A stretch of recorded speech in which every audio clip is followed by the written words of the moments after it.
안녕하세요. 6월 30일 수요일 아침 건강한 5분 시간입니다. 오늘은 잠언 31장 10절부터 31절까지 말씀을 묵상하고요. 저는 10절부터 12절 그리고 30절 말씀을 읽어드리겠습니다. 누가 현숙한 여인을 찾아 얻겠느냐? 그의 값은 진주보다 더하니라. 그런 자의 남편의 마음은 그를 믿나니 산업이 핍절하지 아니하겠으며 그런 자는 살아있는 동안에 그의 남편에게 선을 행하고 악을 행하지 아니하느니라. 고운 것도 거짓되고 아름다운 것도 헛되나 오직 여호와를 경외하는 여자는 칭찬을 받을 것이라. 아멘. 오늘 드디어 5월, 6월 두 달 동안에 걸친 잠언 말씀을 마무리하는 마지막 시간입니다. 5월달 가정의 달이 되면서 잠언 말씀을 읽기 시작한 것이 저는 매우 유익했다 이렇게 생각이 됩니다.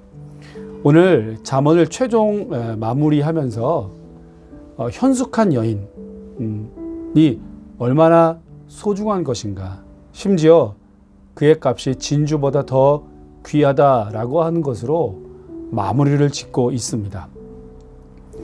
그리고 13절부터는 이 현숙한 아내가 얼마나 가정과 경제에 도움이 많이 되고 보탬이 되는지, 부지런하고 성실하고 또 어떤 능력도 출중하고 자녀들도 양육을 잘하고 또 남편을 성문에 앉힌다, 즉 출세도 시킨다, 이런 말들이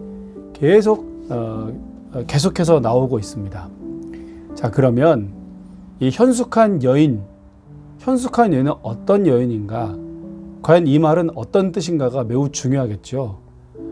먼저는 그냥 문자 그대로 현숙한 아내, 현숙한 부인, 이 아내를 잘 맞이하게 되면 남편에게도 가정에도 경제에도 도움이 된다. 그래서 한 가정의 여인의 중요성, 어미로서 또 아내로서의 중요성을 강조하는 그런 말이고, 또 그런 현숙한 여인과 결혼을 할 것, 이것을 말한다, 이렇게 해석해 볼 수 있습니다. 그러나 저는 이 현숙한 여인을 잠언에서 계속 그렇게 보았던 것처럼 지혜라고 의인화시켜서 해석해 보고 싶습니다. 이미 5장부터 7장까지 미련한 자를 음녀라고 말한 바 있고요. 이어서 8장과 9장에서는 지혜로운 여인을 이렇게 지혜로운 여인이다 이렇게 의인화해서 부른 적이 있습니다. 같은 맥락에서 오늘 현숙한 여인을 지혜 그 자체로 함께 읽자는 거죠. 그리고 이 여인과 함께 사는 남편, 그 남편은 지혜와 더불어 살 수밖에 없는 모든 인간들을 말한다고 할 수 있겠죠. 딱히 여성에게만 이래야 한다라고 하는 것을 말하는 것이 아니라 이 현숙한 여인과 같은 이 지혜를 우리 모든 인간들은 추구하고 또 그것을 사모하며 살아가야 한다는 것이죠. 그래서 3장에서도 8장에서도 오늘 10절과 똑같은 말씀들을 했습니다. 지혜는 진주보다 귀하다는 것이죠. 이 지혜를 추구하고 잘 준비된 배우자를 구하는 것처럼 지혜를 인생의 동반자로 여기고 이 지혜를 추구하면서 사모하면서 그렇게 살라는 겁니다.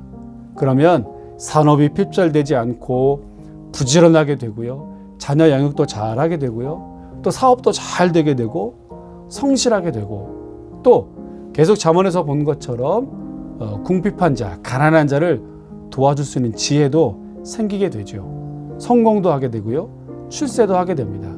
지혜를 곁에 두고 살아가면 그렇다라는 것입니다. 그러면서 맨 마지막 9절 읽었던 30절을 보세요. 고운 것도 거짓되고 아름다운 것도 헛되나 오직 여호와를 경외하는 여자는 칭찬을 받을 것이다. 그러니까 이런 지혜로운 여자, 현숙한 여인은 여호와를 경외하는 여자이다. 그러니까 우리 모두 이 하나님 말씀에 순종하고 하나님께서 정말 귀하게 여기는 이 지혜로 충만해야 한다라고 하는 것이죠. 참 지혜자들은 이 세상의 기준을 따르는 사람이 아니라 여호와를 경외하고 하나님 말씀에 순종하며 살아가는 사람, 그런 사람이 참 지혜자다라고 하는 것, 이것이 잠언 전체의 최종 결론이라고 말씀드릴 수 있겠습니다. 여러분, 하나님을 경외하고 그의 길을 따르는 참된 지혜자로 이 땅을 살아가십시오. 하나님 말씀에 순종하고 살아가십시오. 그러면 잠언에서 말하고는 많은 복과 은혜가 오늘 저와 여러분들의 삶 가운데 충만하게 임하게 될 줄로 믿습니다.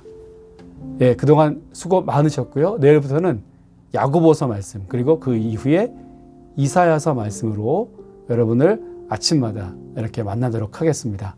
오늘 하루도 이 말씀 붙들고 지혜롭게 승리하시기를 주의 이름으로 축복합니다.